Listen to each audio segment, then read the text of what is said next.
এবার স্বামী ডাক দেয়া বলে, আদরের স্ত্রী শোনো, তুমি আমাকে ছাড়া কোনদিন খাবার খাও না, আমিও তোমাকে ছাড়া খাবার খাইতে চাই না।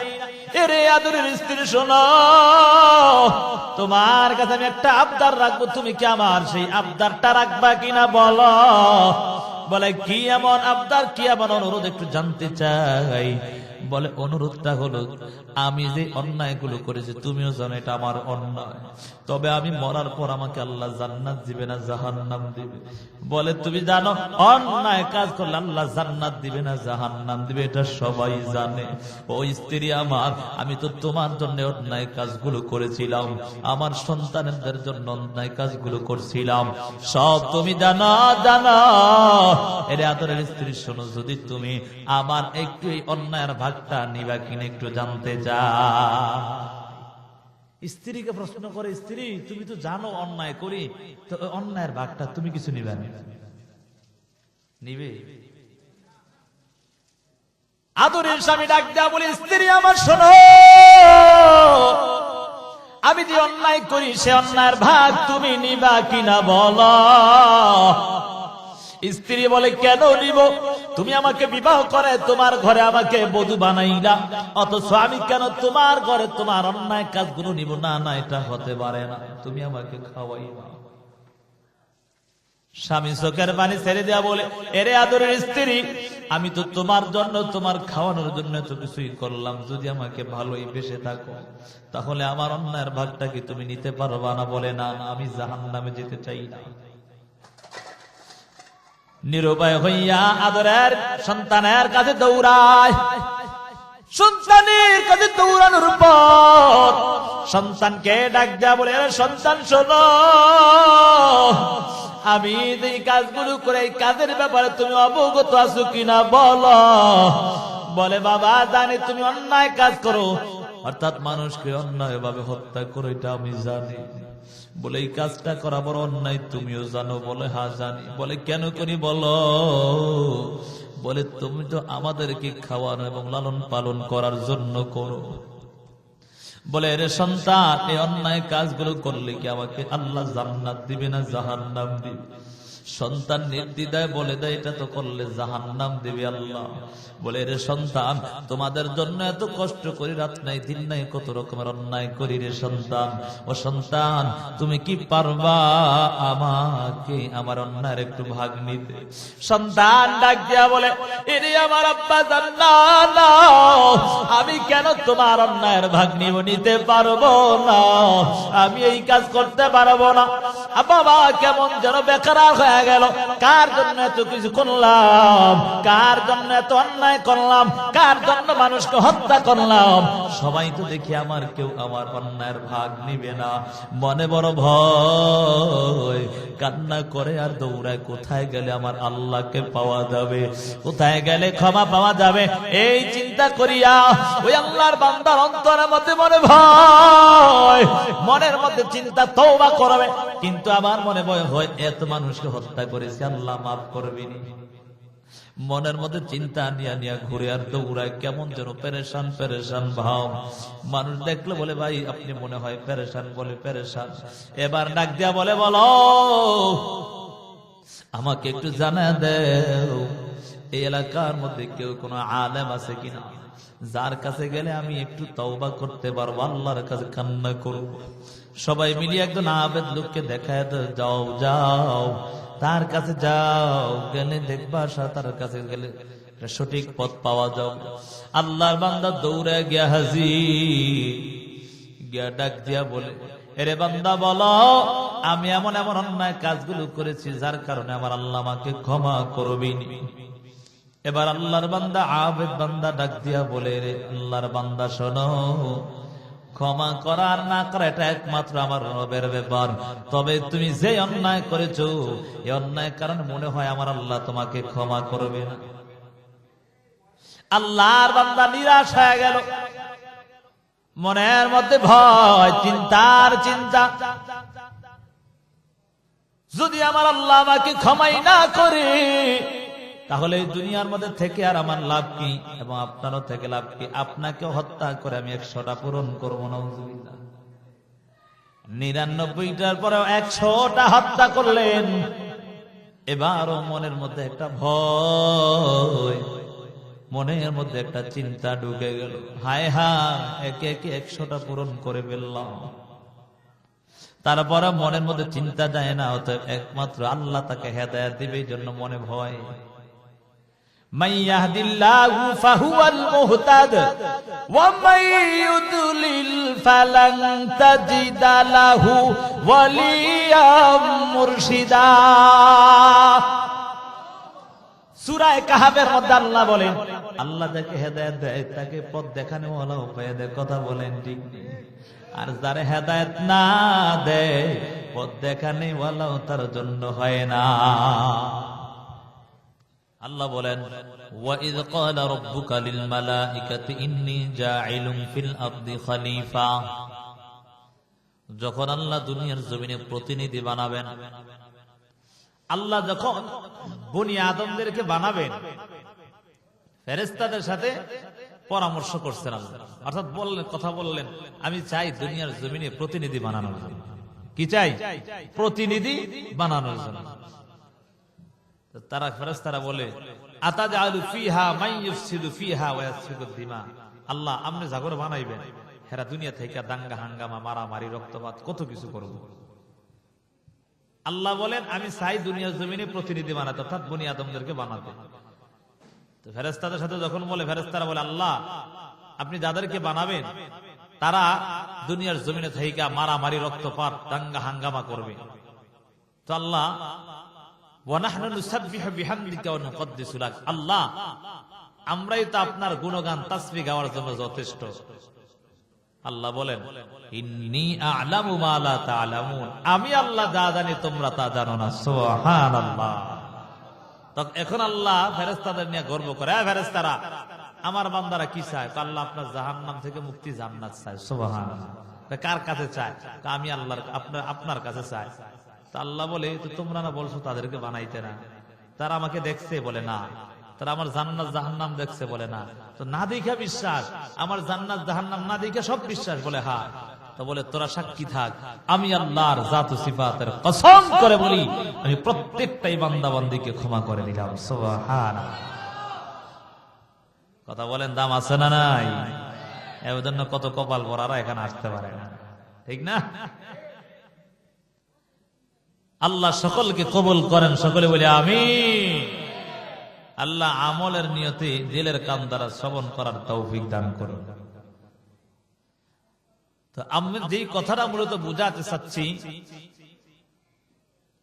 বান্দা যত অন্যায় করবে যদি তাওবা খাঁটি দিলে করে, মাফ করবে কে? কথা বলেন, মাফ করবে কে? যদি আল্লাহ মাফ করে দেয় আর গুনাহ থাকে, গুনাহ না থাকলে মরার পর সোজা জান্নাতে চলে যাবে। সুবহানাল্লাহ। আমরা কারা কারা জান্নাতে যেতে চাই? দুটো হাত তোলা, আল্লাহর দেখে। আল্লাহ কবুল করেন। সবাই হাত তোলেন। হাত তুলে রাখছেন? এবার যারা যারা ফজর নামাজ পড়বেন না, এরা হাত নামাই দেন। দেখেন তো কি হাত নামাইছে? এবার দেখা দেয় হাত নামাইছে। মাইক ভাই আপনি হাত তোলেন, হাত তোলেন, হাত তোলেন সবাই। আল্লাহ কবুল করেন। হাসরের ময়দানে যাওয়ার পর যদি, এই বাবা শোনেন, হাসরের ময়দানে যাওয়ার পর আল্লাহ যদি বলে, বক্তা সাহেব তোমার শ্রোতা নামাজ পড়ার আগে তুমি কি ডাকা? এ বাবা নিজের হিসাবে মিলাইতে পারেন, আপনারটা মিলাবে কি? হিসাব বুঝেন নাই, এজন্য আপনারটা আপনারা দিছে, আপনি জবাব দিন আল্লাহর কাছে। ঠিক আছে? আল্লাহ কবুল করেন। গুনাহ করলে তওবা করার সাথে সাথে কে মাফ করবেন? জোরে বলেন। কুল ইয়া ইবাদিয়াল্লাযীনা আসরাফু আলা আনফুসিহিম লা তাকনাতু মির রাহমাতিল্লাহ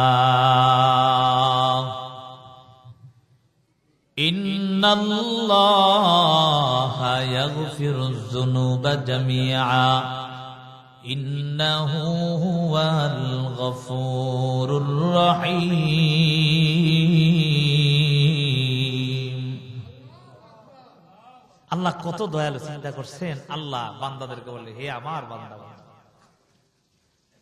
আল্লাহ বলতে পারতেন, ইয়া সাজারি, হে আমার গাছ। কথা বলেন, এই গাছ সৃষ্টি করছে কি? না আমি আর আপনি? কেউ সৃষ্টি করছি? কে সৃষ্টিকর্তা? কে? মহান রব একমাত্র আল্লাহ তাআলা। গাছপালা, তরুলতা, আসমান জমিন সব সৃষ্টি করেনেওয়ালা কে? তা আল্লাহ বলতে পারতেন ইয়া সামাওয়াতি ইয়া আরদি, ঠিক না? হে আমার জমিন, হে আমার আসমান, ইয়া শাজারি, হে আমার গাছ। অর্থাৎ প্রত্যেকটা বস্তুকে আল্লাহ ডাক দিয়ে বলতে পারতেন কি পারতেন না? তা আল্লাহ তাদের কথা কাউ কথা বললেন না। আল্লাহ বললেন ইয়া ইবাদি, হে আমার বান্দা। আমার বলে পরিচয় দিচ্ছে, চিন্তা করা যায়? আচ্ছা, একটা উদাহরণ দিলে বুঝবেন। আপনার সন্তান এই এলাকায় ধরেন এখানে বয়ান করছে, বয়ান করার পর এখন কেউ যদি প্রশ্ন করে তোমার বাবাকে, আপনাদের এলাকারই, তখন বলে ইনি আমার বাবা। সম্পর্কটা কম না বেশি? যদি এই কথা বলে যে তোমার বাবাকে, আপনার বাবার নাম, অর্থাৎ আপনার বাবা তার দাদা, বা আপনার দাদা তার বড় বাবা, নাকি বড় বাবা, যদি বলে অমুকের সন্তান অমুক, অমুকের সন্তান অমুক, অমুকের সন্তান অমুক হয়ে তারপর ওনার সন্তান আমি, দূর হয়ে গেছে না বেশি? সম্পর্কটা মনে হয় বেশি দূর, ঠিক না? যখন বলে ইনি আমার বাবা, তখন সম্পর্ক কাছে না দূরে? আমার কথাটা কি বুঝাইতে পারলাম আপনাকে? যখন বললো আমার বাবা, তখন সম্পর্ক কাছে হইল না দূরে হইল? আর যখন ওই পরিচয় দিতে দিতে আসছে, কাছে না দূরে? তাহলে কাছের জিনিসটা মূল্য কেমন হলো? যে তার সাথে সম্পর্ক, গভীর সম্পর্ক, আমার বাবা, ঠিক না? আল্লাহ তাআলা কোন আমার বান্দা কিভাবে বলছে যে অমুকের সন্তান অমুক হয়ে তারপর আমার বান্দা, এমন না বলে আল্লাহ বললেন ইয়া ইবাদি, হে আমার বান্দা বান্দা। সুবহানাল্লাহ। কত মহাব্বত, কত দয়া করার পর আল্লাহ আমাকে আর আপনাকে আমার বলে ডাকবে, ঠিক না বাবা? অথচ আজকে আমরা এগুলা বন্ধ হয়ে ওয়াজ করতে না, চা খাইতে না, এটা এখন করা যাবে না, একটু পরে খাই। আমি ওয়াজ করি, আমার মাঝে মাঝে খাইতে হইব, কিন্তু তারপরও খাই না, শুধু গেলে আপনাকে সমস্যা হইব, দেখে বুঝেন নাই কথা? গলানোর সময় বসে যায়, ঠিক না বাবা? এই জন্য বেয়া দেবী, তারপর এটা কিন্তু বেয়া দেবে, কারণ আপনার মুরব্বী করে রাইকা চা খাওয়া, বুঝেন তো হিসাব, তারপরে খাই না, বিবেকে বাদে, বুঝেন না হিসাব? এই জন্য আইনেও ভালাই রাখছে। আর আপনারা যে আম করে চিয়া খাওয়া শুরু করছেন, থাক, এমন মাঝে মাঝে খাইতে হয়, নাকি? না খাইলে ব্যাটারি চার্জ হয় না। আল্লাহ কবুল করেন, সকল বলে আমিন। নরসিংদীর মানুষের ভালোবাসার জন্য বলবো, রাগ করবেন বাবা? ভালোবাসলে বলার অধিকার আছে না নাই? এবার অধিকার আদায় করে নিন। রাগ করলেও কিছু করার নাই, করলেও কিছু করার নাই। আল্লাহ কবুল করেন। তো আল্লাহ তাআলা প্রিয়, মোহাব্বত মনে করে তো আমার, আপনাকে আমার বলে ডাক দিয়েছেন, ঠিক না বাবা? গুনাহ করছেন, করতে করতে জীবন ধ্বংসের পথে মনে হয় ছেড়ে দিছে না, যদি খাটে দিলে একবার তওবা করতে পারেন, আল্লাহ বলেন আমি আল্লাহ তোর জীবনের সব অন্যায় মাফ করে দেব। সুবহানাল্লাহ। আল্লাহ কত দয়ালু আল্লাহ জানো। শয়তান আল্লাহকে বলে, আল্লাহ আপনি আমাকে জাহান্নামী ঘোষণা করে দিলেন, লানত প্রাপ্ত বানায় দিলেন। ও রব, আমি চাই আপনার প্রত্যেকটা বান্দা বান্দিকে জাহান্নামী বানায় দিন। শয়তান আল্লাহর কাছে, আল্লাহ আমি চাই আপনার প্রত্যেকটা বান্দা বান্দি জাহান্নামে চলে যাবে। আমারে কি জন্য জাহান্নামী বানাইছেন? তা আমি হেগরও জাহান্নামে, এত সহজ? হ্যাঁ? আল্লাহ বলেন, হে শয়তান শোন, আমি আল্লাহ এমন একজন রব, যেই রব আমার বান্দা তোর দোকায় পরে অন্যায় করবে, অন্যায়ের কথা স্মরণ করে যদি আমি আল্লাহকে একটাবার আল্লাহ বলে ডাক দেয়, আমি আল্লাহ তার জীবনের সব অন্যায়গুলো মাফ করে দেব। সুবহানাল্লাহ। অথচ তাকায় দেখো যুবক সন্তান, বৃদ্ধ বাবা, আজকে আমাদের সমাজের মধ্যে কত রকমের অন্যায় কাজে লিপ্ত হয়ে গেলাম। অন্যায় করছি তো করছি, কিন্তু তওবা করলাম না। এই অবস্থায় আমার আর তোমার মৃত্যু হয়ে গেল রে বাবা, গুনাহগার অবস্থায় মৃত্যু হয়ে গেল। এ যুবক সন্তান, এ বৃদ্ধ বাবা হাতে ধরে পায়ে ধরে বলে যাই, তওবা করো, তওবা করো। আল্লাহ কোরআনের মধ্যে বলেন, ইয়া আইয়ুহাল্লাযীনা আমানু তুবু ইলাল্লাহ তাওবাতান নাসুহা আসা রাব্বুকুম আন ইউকাফিরা আনকুম সাইয়্যাতিকুম ওয়া ইউদখিলাকুম জান্নাত। আল্লাহ বলেন, হে ঈমানদারের দল, তোমরা তওবা করো, আন্তরিকতার সাথে তওবা করে নাও। ও আল্লাহ, জীবনে যত গুনাহ করলাম আর অন্যায় করব না, ওই তওবার উপর মজবুত হয়ে চলো। হে যুবক সন্তান, জানো কত বড় বড় খুনিরা পর্যন্ত আমার আল্লাহর কাছে তওবা করলে আল্লাহ ক্ষমা করে দেয়। এর যুবক সন্তান ও বৃদ্ধ বাবা, একটু চিন্তা করে তাকায় দেখো, আমার আল্লাহর একজন খাঁটি আশিক, অথচ এক সময় বড় একজন খুনি ছিল। ৯৯টা পর্যন্ত খুন করার পর আমার আল্লাহ তার জীবনের সব অন্যায় মাফ করে দিয়েছে। সুবহানাল্লাহ। অথচ হাদিসের মধ্যে আসছে, আল কাবাইরুল ইশরাকু বিল্লাহ ওয়া উকুকুল ওয়ালিদাইন ওয়া কাতলুন নাফস ওয়াল ইয়ামিনুল গামুস। আল্লাহর নবী হাদিসের মধ্যে বলেন, ও দুনিয়ার উম্মতের দল, শোনো শোনো, দুনিয়ার জমিনের মধ্যে শুনে নাও, কবিরা গুনাহের মধ্যে সবচেয়ে বড় কবিরা গুনাহ হলো আল্লাহর সাথে কাউকে শিরিক করা, হলো কবিরা গুনাহ। কি গুনাহ? ছোট না বড়? যেই গুনাহ খাঁটি দিলে তওবা না করলে আল্লাহ মাফ করে না, ঠিক না? এক নাম্বার হলো শিরিক করা, আল্লাহর সাথে কাউকে শিরিক করা। আল কাবাইরুল ইশরাকু বিল্লাহ, এক নাম্বার হলো আবার রবের সাথে কাউকে শিরিক করা, এটা সবচেয়ে বড় কবিরা গুনাহ রে বাবা। দ্বিতীয় নাম্বার, আল্লাহ রাব্বুল আলামিনের পয়গম্বর বলেন, ওয়া উকুকুল ওয়ালিদাইন, দ্বিতীয় নাম্বার হলো মা বাবার অবাধ্য হওয়া। এরে বাবা শোনো শোনো, ওয়া কাতলুন নাফস, তৃতীয় নাম্বার হলো অন্যায় ভাবে কাউকে হত্যা করা, কবিরা গুনাহ। অন্যায় ভাবে কাউকে হত্যা করা কি? আল্লাহর বান্দা একে একে একজন, দুইজন, তিনজন স্ত্রী, শোনো, আমি যেই কাজগুলো করে এই কাজের ব্যাপারে তুমি কোন অবগত আছো কিনা? বলে হ্যাঁ। বলে কেমন অবগত, একটু জানতে চাই। বলে আপনি মানুষকে হত্যা করেন, তারপর টাকা পয়সায় না আমাদেরকে চালান। বলে এই কাজটা করলে অন্যায় হয় না নাকি হয়, একটু জানতে চাই। বলে অন্যায় হয়। এবার স্বামী ডাক দেয়া বলে, আদরি স্ত্রী শোনো, তুমি আমাকে ছাড়া কোনদিন খাবার খাও না, আমিও তোমাকে ছাড়া খাবার খাইতে চাই না। এরে আদরের স্ত্রী শোনো, তোমার কাছে আমি একটা আবদার রাখবো, তুমি কি আমার সেই আবদারটা রাখবা কিনা বলো। বলে কি এমন আবদার, কি এমন অনুরোধ, একটু জানতে চাই। বলে অনুরোধটা হলো, আমি যে অন্যায়গুলো করেছি তুমিও জানো এটা আমার অন্যায়, তবে আমি মরার পর আমাকে আল্লাহ জান্নাত দিবে না জাহান্নাম দিবে। বলে তুমি জানো অন্যায় কাজ করলে আল্লাহ জান্নাত দিবে না জাহান্নাম দিবে, এটা সবাই জানে। ও স্ত্রী আমার, আমি তো তোমার জন্য অন্যায় কাজগুলো করেছিলাম, আমার সন্তানদের জন্য অন্যায় কাজগুলো করছিলাম, সব তুমি জানো জানো। এর আদরের স্ত্রী শোনো, যদি তুমি আমার একটু এই অন্যায়ের ভাগটা নিবা কিনা একটু জানতে চা। স্ত্রীকে প্রশ্ন করে, স্ত্রী তুমি তো জানো অন্যায় করি, তো অন্যায়ের ভাগটা তুমি কিছু নিবে নিবে? আদরের স্বামী ডাক দেয়া বলে, স্ত্রী আমার শোনো, আমি যে অন্যায় করি সে অন্যায়ের ভাগ তুমি নিবা কিনা বলো। স্ত্রী বলে, কেন নিব? তুমি আমাকে বিবাহ করে তোমার ঘরে আমাকে বধূ বানাইলা, অথচ আমি কেন তোমার ঘরে তোমার অন্যায় কাজগুলো নিব? না না, এটা হতে পারে না, তুমি আমাকে খাওয়াইবা। স্বামী চোখের পানি ছেড়ে দেয়া বলে, এরে আদরের স্ত্রী, আমি তো তোমার জন্য, তোমার খাওয়ানোর জন্য তো কিছুই করলাম, যদি আমাকে ভালোই বেসে থাকো তাহলে আমার অন্যায়ের ভাগটা কি তুমি নিতে পারবা না? বলে না, আমি জাহান্নামে যেতে চাই না। নিরুপায় হইয়া আদরের সন্তানের কাছে দৌড়ায়।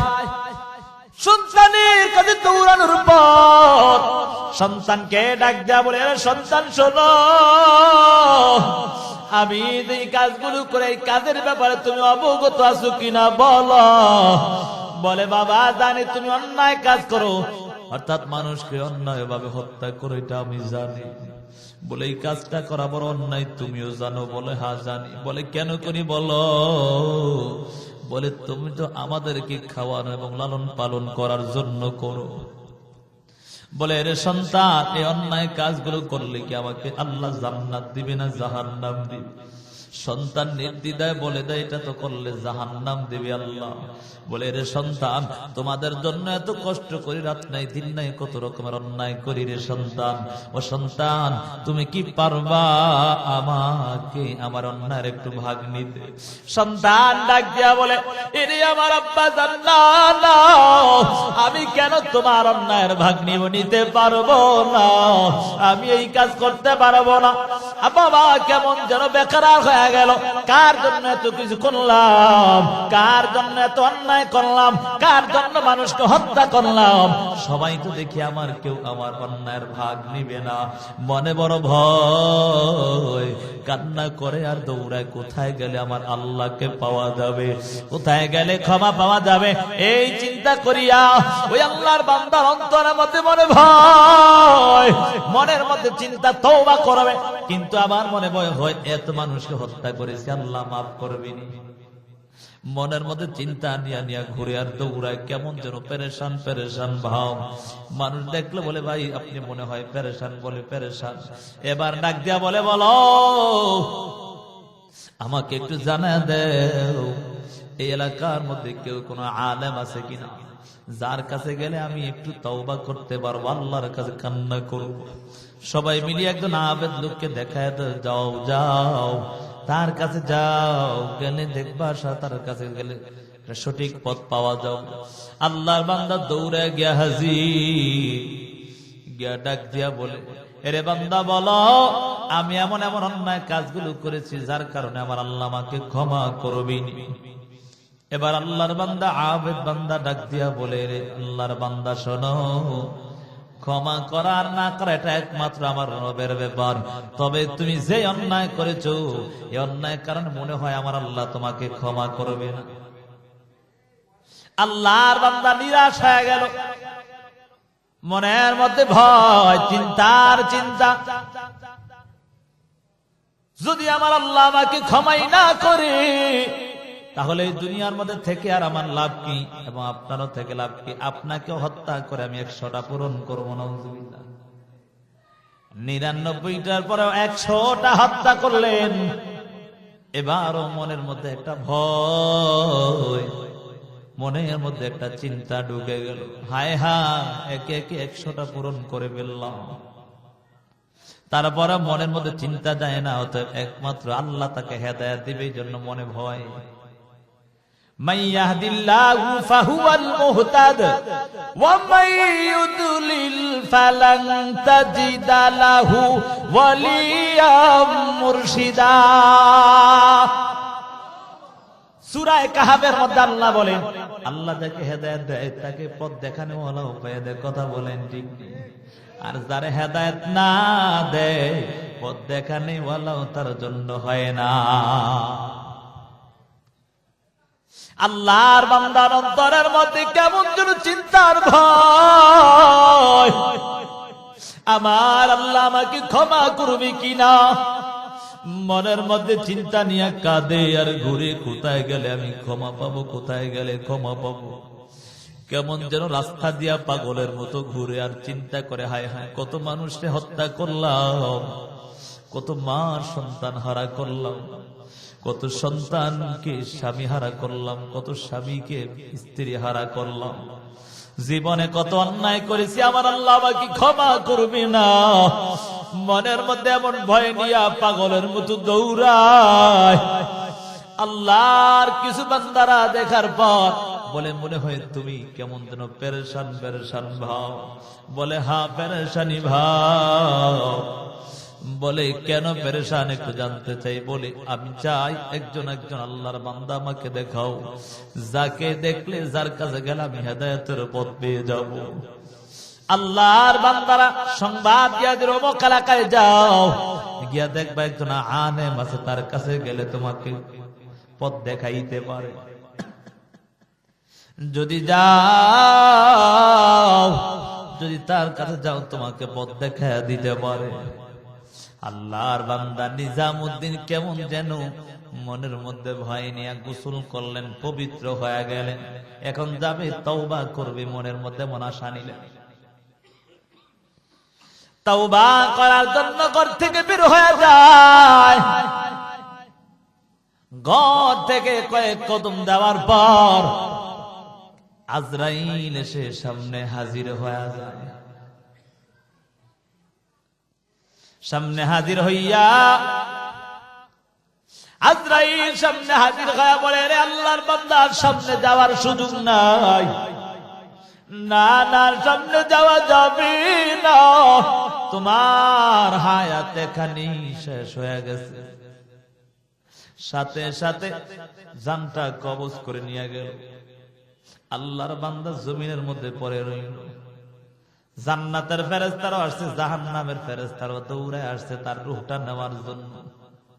এরে বাবা, ইবরত হাসিল কোন শিক্ষা অর্জন করে নাও। আল্লাহর বান্দার রূহটা নেওয়ার জন্য জান্নাতের ফেরেশতাও দৌড়ে আসে, জাহান্নামের ফেরেশতারাও দৌড়ায়। এখন জাহান্নামের ফেরেশতারা বলে, আমরা তাকে রূহ জাহান্নামে নিয়ে যাব। বলে কেন? সে সারা জীবন অন্যায় করেছে, ঠিক না? আর জান্নাতের ফেরেশতারা আসে, ডাক দিয়া বলে, রে জাহান্নামের ফেরেশতারা, না না, সে তওবা করার জন্য তৈরি হয়েছে, জাহান্নামে নেওয়া যাবে না, আমরা জান্নাতের দিকে তার রূহটা নিয়ে যাব। আমার আল্লাহ কি কুদরত দেখে কি দেখে না? কাদের কুদরতদারি বরকামাল, আনতা রাব্বি আনতা হাসবি জুল জালাল, তুহি কাদের জলিলুল্লাহ জাহাদাত, বহর হালে তুহি মেরা নিগাহদার। জাহান্নামের ফেরেশতারা বলে, জাহান্নামের দিকে তার রূহটা নিয়ে যাবে, আর জান্নাতের ফেরেশতারা বলে জান্নাতের দিকে নিয়ে যাবে। কেন এমন দ্বন্দ্ব জানো? আল্লাহর ফেরেশতারা ডাক দিয়া বলে যে সে জাহান্নামীরা বলে গুনাহ করছে, আর জান্নাতীরা বলে না, সে তওবা করার জন্য তৈরি হয়। আল্লাহ তাকায় দেখে দুই দল ফেরেশতা কেমন যেন একজন আরেকজনের সাথে কথোপকথন শুরু হয়ে গেছে। এবার আল্লাহ তাআলা আরেক ফেরেশতা পাঠায় বলে, যাও যাও। জিবরাইল আমিনকে পাঠায় দিলেন, বলে যাও যাও, তাড়াতাড়ি যাও, দুই দলের মধ্যে সমঝোতা করে দাও। সমঝোতা বলে কি এমন সমঝোতা? বলে এক নাম্বার, তাদেরকে গিয়া বলবা তোমার কথা আগে মানবে কিনা। ফেরেশতাদেরকে বলে, তোমরা তো আমাকে চিনো, আপনাকে চিনি, আপনি জিবরাইল আমিন। বলে আমরা চাই, বলে তোমরা যদি বলো তাহলে আমি একটা সিদ্ধান্ত দিয়ে দিব। বলে কি এমন? যদি তাহলে তোমরা কেউ চাও জান্নাতে নেওয়ার জন্য, কেউ চাও জাহান্নামে নেওয়ার জন্য, এ ফেরেশতারা শোনো, তাহলে একটা পরামর্শ দিই। সেই পরামর্শটা হলো, তোমরা আগে তার এই ঘর থেকে হেদায়েতের যেখানে যাবে, ওই আল্লাহর বান্দার কাছে যাওয়ার পথটা কাছে না দূরে? যদি দূরে হয় তাহলে তোমরা জাহান্নামে নিয়ে যাবা, আর যদি জান্নাত কাছে, অর্থাৎ যদি ওই পথটা কাছে হয় তাহলে তাকে জান্নাতে নিয়ে যাই। অর্থাৎ জাহান্নামের পথ যদি কাছে হয় জাহান্নামে, আর জান্নাতের পথ যদি জান্নাতের পথ যদি দূরে হয় তাহলে জাহান্নামে, আর যদি কাছে হয় তাহলে জান্নাতে। ঠিক আছে না? এই কথা বলার পর তোর খুব সুন্দর একটা সিদ্ধান্ত, জাহান্নামে ফেরেশতারা এবার ভালোই হয়েছে, কারণ মাত্র বের হয়েছে। কথা বলে না? ঠিক নেই? রব একজন দয়ালু আছে না? কথা বলেন আছে না নাই? রব তাকায়া দেখতে পায় দুই দলের মধ্যে পরামর্শ হয়ে গেল, এখন শুধু মাপার পালা। আল্লাহ তাআলা কেমন যেন জমিনটাকে বলে, এর জমিন সংকীর্ণ হয়ে যাও, সুবহানাল্লাহ, তাড়াতাড়ি সংকীর্ণ হয়ে যাও, দূরে থাকা যাবে না। আমার গোলাম এমন একজন গোলাম জানো জীবনে অন্যায় করেছে, কিন্তু অন্যায় করার পর অন্তরের মধ্যে ভয়, তওবার নিয়ত করেছে। আমি আল্লাহ এমন একজন রব, আমার বান্দা যত অন্যায় করবে, আমি আল্লাহ আমার বান্দার অন্যায়ের পর যদি খাঁটি দিলে তওবা করে নেয়, আমি আল্লাহ হাজারো গুনাহ তার এক নিমিষেই মাফ করে দেই। সুবহানাল্লাহ। ইয়া ইলাহি তো মেরা মাবুদ হায়, ইয়া ইলাহি তো মেরা মাশুক হায়, ইয়া ইলাহি তো মেরা গফফার হায়, या इलाही तू मेरा सत्तार है, मेरे मौला तेरे सिवा नहीं है, मेरे सिवा तेरे बंदा बहुत है। আল্লাহ দয়ালু কি দয়ালু না?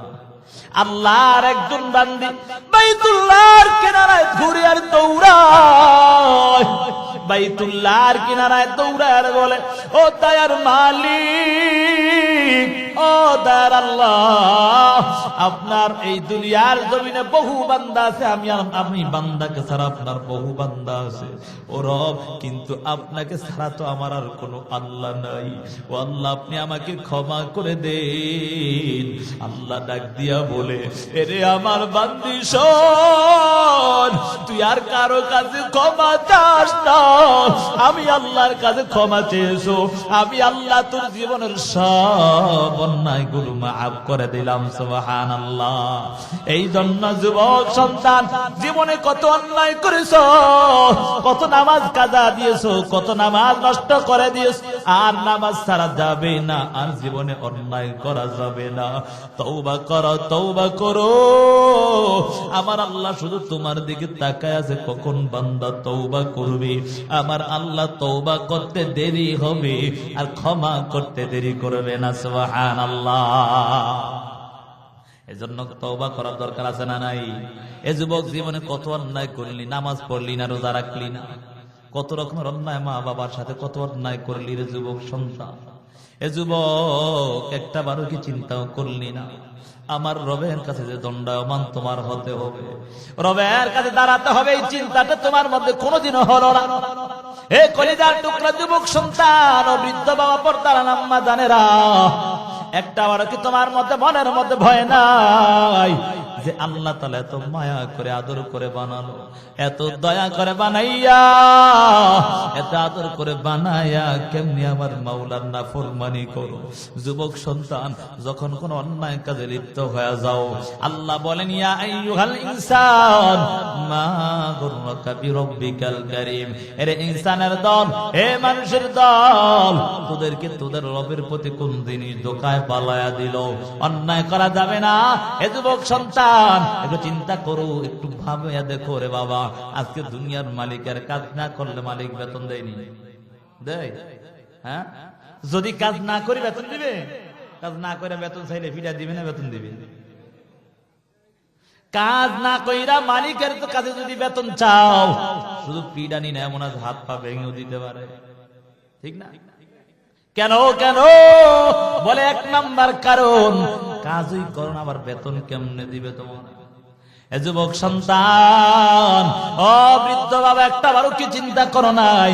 আমার রবের গোলামি তুমি ঠিক মতো করলা না, নামাজ পড়লা না, মুয়াজ্জিন আযান দেয়, তাকায় দেখো যুবক সন্তান দোকানপাটে দৌড়ায়, বৃদ্ধ বাবা দোকানপাটে দৌড়ায়, মসজিদটা খালি দেখা যায়। আল্লাহ বলেন, রে গোলাম, এত আদর করে মায়া করে বানায়া আমি আল্লাহকে কোনোদিন কোনো টাকা পয়সা কিছুই দিলি না।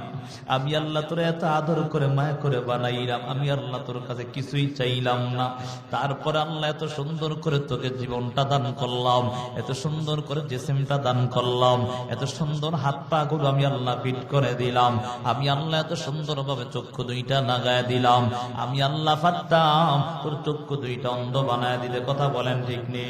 আমি আল্লাহ পারতাম তোর হাত পা গুলো পুঙ্গ বানায় দিতে, আমি আল্লাহ পারতাম জবানের আওয়াজ কেড়ে নিয়ে যাইতে, কিন্তু আমি আল্লাহ তা করি নাই। ও যুবক সন্তান, তুমি এত অন্যায় করার পর আল্লাহ তোমার জন্য খাবার বন্ধ করে দেয় নাই, আল্লাহ তোমার জন্য অক্সিজেন বন্ধ করে দেয় নাই, সূর্যের আলো বন্ধ করে দেয় নাই, চন্দ্রের আলো বন্ধ করে দেয় নাই, আগের মতো সব ঠিক রাখলো, কথা বলেন ঠিক নেই? আল্লাহ যদি দয়ালু না হইতো, তাহলে তোমার আর আমার এই অন্যায়ের কারণে আল্লাহ তাআলা তোমার জন্য আমার জন্য সূর্যের আলো বন্ধ করে দিত, খাবার বন্ধ করে দিত, সব কিছু বন্ধ করিয়া তোমাকে আমাকে দুনিয়া থেকে বিদায় করে দিত, কিন্তু তা করে নাই। ও যুবক সন্তান, এখনো সময় আছে, তওবা করো, আমার রবের দিকে ফিরে যাও, আল্লাহর কাছে কান্না করো। ও দয়ার মালিক, ও দয়ার আল্লাহ, জীবনে কত অন্যায় করেছি, এই অন্যায় করলে জাহান্নাম ছাড়া উপায় হবে না। এর যুবক সন্তান, তুমি কি জানো এই অন্যায় নিয়ে যদি কবরে যাও, ওই কবরটা বড় ভয়ঙ্কর হালত। যুবক সন্তান, একটু কি তাকায় দেখো না, দুনিয়ার আগুন আমরা কেউ সহ্য করতে পারি না। এই দুনিয়ার আগুন থেকে 70 গুণ বেশি জাহান্নামের আগুন। ওই আগুন সহ্য করতে পারবা না রে যুবক সন্তান, এখনো সময় আছে, তওবা করে নাও। আমার আল্লাহর আযাবের ভয়টা নিয়া নিজের জীবনটাকে সুন্দর করে নাও। ও আল্লাহ, জীবনে কত অন্যায় করেছি, আর অন্যায় করব না। এরে কলিজার টুকরা যুবক সন্তান, আল্লাহর কাছে তওবা করে করে নিজের জীবনটা সুন্দর করে দাও। এই আল্লাহর বান্দিরা, কত রকমের অন্যায় করেছো, এই জাহান্নামের আযাব সহ্য করতে পারবা না। আজকে শুধু নিজের একটু শান্তির জন্য কত রকমের অন্যায় করে করে জীবনটা ধ্বংস করে দিলা। একটা বারো কি চিন্তা করো নাই আমার আল্লাহর আযাব তো বড় ভয়ঙ্কর, এই আযাব সহ্য করার কারো এক সেকেন্ডের ক্ষমতা নাই। আল্লাহর একজন প্রিয় বান্দি ছিল, মায়ার নবীর প্রিয় সাহাবা, আল্লাহ তাআলার একজন বান্দি ছিলেন, এমন খাঁটি আল্লাহর আশিক, কিন্তু শয়তানের দোকায় পড়ে অন্যায় কাজে লিপ্ত হয়ে গেছে। বলে কেমন অন্যায় করেছে? জিনার গুনাহে লিপ্ত হয়ে গেছে। কিসের গুনাহে? খোদা গায় না। যদি বিবাহিত কোন নারী পুরুষ জিনার গুনাহ করে, তাহলে তাকে হদ মেরে মেরে ফেলা। কথা বলেন ঠিক না বেটি? ঠিক নেই? আমগো দেশে আসেনি? কত নারী পুরুষ অন্যায় কাজে লিপ্ত আছে না নাই? স্বামী বিদেশে পাঠায়, টাকায় দেখো স্বামীর সম্পদ দেশে থেকে নষ্ট করে আছে না নাই? কত যুবক সন্তান এমন আছে জানো, অন্যায় কাজে লিপ্ত। সাবধান, সাবধান হয়ে যাও, আল্লাহর আযাব সহ্য করতে পারবা না। আল্লাহর বান্দি নবীজির কাছে এসে, ও পয়গম্বর, আমি অন্যায় করেছি, জিনা করেছি। আল্লাহর নবী বলে, না না, তুমি করো না। ওই দিকে ডান দিক থেকে বাম দিকে ফিরায় বলছে। আবার ডাক দিয়া আল্লাহর বান্দি পিছনের দিকে এসে আবার এই দিক দেশে বলে, ইয়া রাসূলুল্লাহ, আমি অন্যায় করেছি, জিনার গুনাহ করেছি। নবীজি আবার এই দিকে চেহারাটা ফিরায় ফেললেন, আবার ডাক দিয়া বলে, ও পয়গম্বর, আমি অন্যায় করেছি, জিনার গুনাহ করেছি। আল্লাহর নবী বলে, জিনা করার কারণে তোমার পেটে কি সন্তান আসছে কিনা বলো? বলে, হ্যাঁ, সন্তান চলে আসে।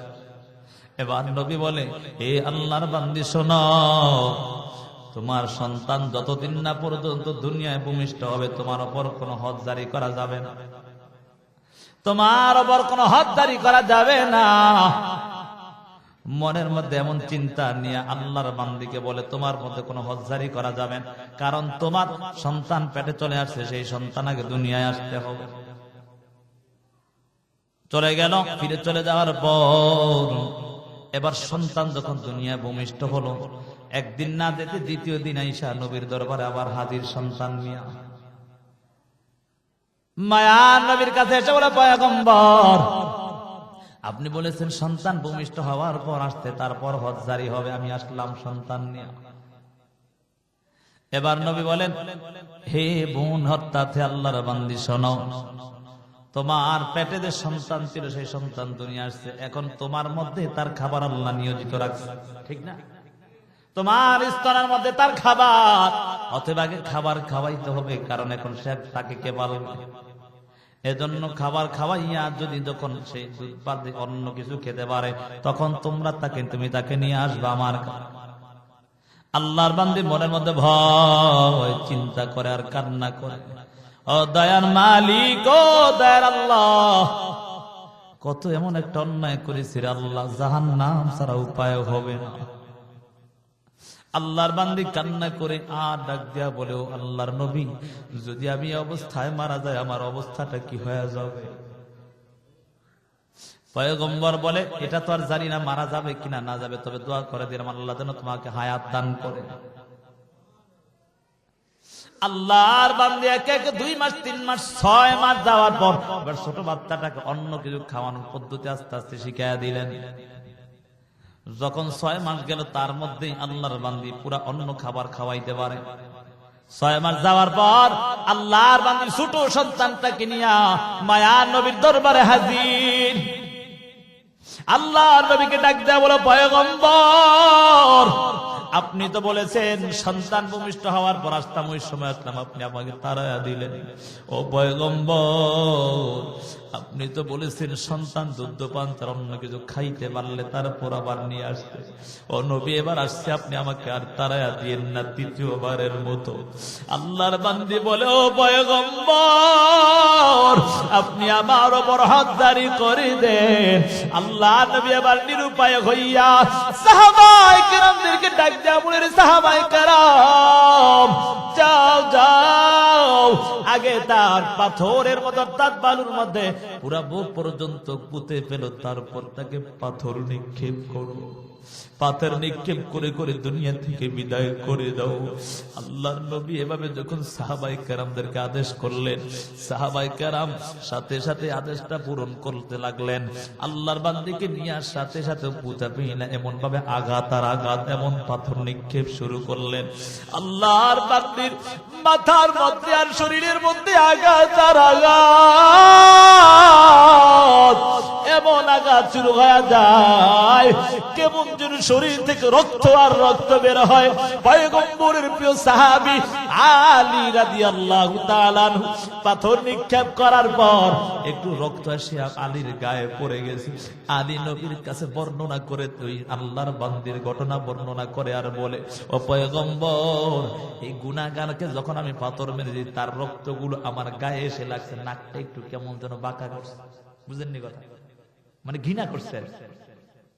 আলী পয়গম্বরকে ডাক দিয়া বলে, ও পয়গম্বর এই গুনাহগারের তার শরীরের রক্ত আমার শরীরের মধ্যে চলে আসছে। নবী বলে, রে আলী জানো না তুমি কার ব্যাপারে ঘৃণা করেছো? তুমি কি জানো এই আল্লাহর বান্দি গুনাহ করার পর তওবা করার কারণে আমার আল্লাহ এমন ভাবে কবুল করছে, জানটা যাইতে দেরি আমার আল্লাহ তাকে জান্নাতি বলে ঘোষণা করতে দেরি হয় না। আল্লাহর নবী ডাক দিয়া বলে, এরে আলী জানো জানো এই আল্লাহর বান্দি কত দাম, কত দাম। বলে এত দাম, তার তওবাকে যদি এক পাল্লায় করা হয়, পুরো দুনিয়াটার মানুষের তওবাকে যদি আরেক পাল্লায় করা হয় তারপর তার তওবার সমান হবে না। সুবহানাল্লাহ। কেমন তওবা করেছে জানো? ও যুবক সন্তান এখনো সময় আছে, আমার আল্লাহ আযাবের ভয়টা নিয়া নিজের জীবনটাকে সুন্দর করে নাও, তওবা করে নাও। জীবনে কত অন্যায় করেছিল যুবক সন্তান, আর অন্যায় করা যাবে না। আল্লাহর আযাবের ভয়টা নিয়ে নিয়ে জীবনটাকে পরিচালনা করো। এর যুবক সন্তান ও বৃদ্ধ বাবা পর্দার আম্মা জানেরা, আমার আল্লাহর আযাবের ভয় করে করে জীবনটাকে সুন্দর করে নাও। জীবনে কত অন্যায় করেছো ও যুবক সন্তান, আর অন্যায় করা যাবে না। মা বাবার সাথে অন্যায় আচরণ করা যাবে না। জাহান্নামের আযাব কিন্তু বড় ভয়ঙ্কর যুবক সন্তান। যদি গুনাহগার বেঈমান নাফরমান হইয়া তওবা না করে যদি কবরে যাও, কবরটা কত ভয়ঙ্কর জানো? আল্লাহ নবী হাদিসের মধ্যে বলেন, আল কবরু রাউযাতুম মিন রিয়াজিল জান্নাহ আও হুফরাতুম মিন হুফারিন নার। ও দুনিয়ার উম্মতের দল, যদি গুনাহগার বেঈমান নাফরমান হইয়া তওবা না করিয়া যদি কবরে যাও, ওই কবরের মধ্যে কত ভয়ঙ্কর হালাত হয়ে যাবে। মুনকার নাকির প্রশ্ন করবে, রবের পরিচয় দাও, ধর্মের পরিচয় দাও, নবীর পরিচয় দাও। যদি গুনাহগার বেঈমান নাফরমান হও, ওই সময় শুধু বলবা, হা হা লা আদরি, আমি কিছুই জানি না, কিছুই জানি না, কিছুই বলতে পারবো না। আল্লাহর ফেরেশতারা ডাক দিয়া বলবে, এর গুনাহগার মিথ্যাবাদী জাহান্নামীকে জাহান্নামের পোশাক পরায়া দাও, জাহান্নামের বিছানা বিছায়া দাও, তার সাথে আর ব্যবহার আমাদের ভালো হবে না। ও কলিজার টুকরা যুবক সন্তান জানো, এমন কঠিন হালাত, এমন ভয়ঙ্কর অবস্থা হয়ে দাঁড়াবে রে যুবক সন্তান, এমন কঠিন অবস্থা হয়ে দাঁড়াবে এ যুবক সন্তান। ওই কবরের মধ্যে 70 থেকে 99টা সাপ নিযুক্ত করা হবে। হাদিসের মধ্যে আসছে ওই সাপ যদি দুনিয়ার জমিনে একবার শ্বাস ফালাইতো, কিয়ামত পর্যন্ত কখনো দুনিয়ার জমিনে গাছপালা তরুলতা জন্মাইতো না। এজন্য যুবক সন্তান, ও কলিজার টুকরা যুবক, এখনো সময় আছে, তওবা করে না, আল্লাহর আযাব সহ্য করতে পারবা না। বড় ভয়ঙ্কর হালাত জানো, বড় কঠিন অবস্থা হয়ে দাঁড়াবে। এই জন্য সময় আছে, তওবা করে করে নিজের জীবনটা সুন্দর করো। এ বাবা, জীবনে যত গুনাহ করেছো এখন থেকে ছেড়ে দাও, ওই গুনাহ আর করা যাবে না। এখন থেকে প্রতিজ্ঞা করে নাও, আর গুনাহ করা যাবে না। তওবার উপর মজবুত হয়ে চলতে হবে, কারণ কবরের আযাব, জাহান্নামের আযাব সহ্য কঠিন ভয়ঙ্কর হালাত হয়ে যাবে। এ যুবক সন্তান, এখন তো 9,30,00,000 মাইল দূরে সূর্য, ওই সময় এক হাত বা আধা হাত হাসরের ময়দানে আমার রব আল্লাহ তাআলা এক হাত বা আধা হাত উপরে নিয়ে আসবে সূর্যটাকে। সূর্যটাকে বলবে, এর সূর্য, তোর 12টা মুখ দ্বারা তাপ দেওয়া আরম্ভ করে দাও। সূর্যের তাপে তুমি কেমন যেন তামা তামা হয়ে যাবে। এমন কঠিন হালত, গুনাহগার বেঈমান নাফরমানদের মাথার মগজগুলো টাস টাস টাস টাস করে বেটে যাবে। এর যুবক সন্তান, ওই সময় একটা নেকের জন্য সবাই সবার কাছে দৌড়াদৌড়ি করবে। আল্লাহ বলেন, ইয়াউমা ইয়াফিরুল মারউ মিন আখি ওয়া উম্মিহি ওয়া আবি ওয়া সাহিবাতিহি ওয়া বানি লিকুল্লি ইমরিইম মিনহুম ইয়াউমা ইযিন শা'নুন ইউগনি। এ দুনিয়ার মানুষ শোনো, আজকে সন্তান আদির জন্য কত কিছুই না করলা, মা বাবার জন্য কত কিছুই না করলা। ওই সময় সন্তান তোমাকে মা বাবা বলে পরিচয় দিবে না, মা বাবা সন্তান বলে পরিচয় দিবে না, বলে একটা নেক নিয়ে যাবে। এই জন্য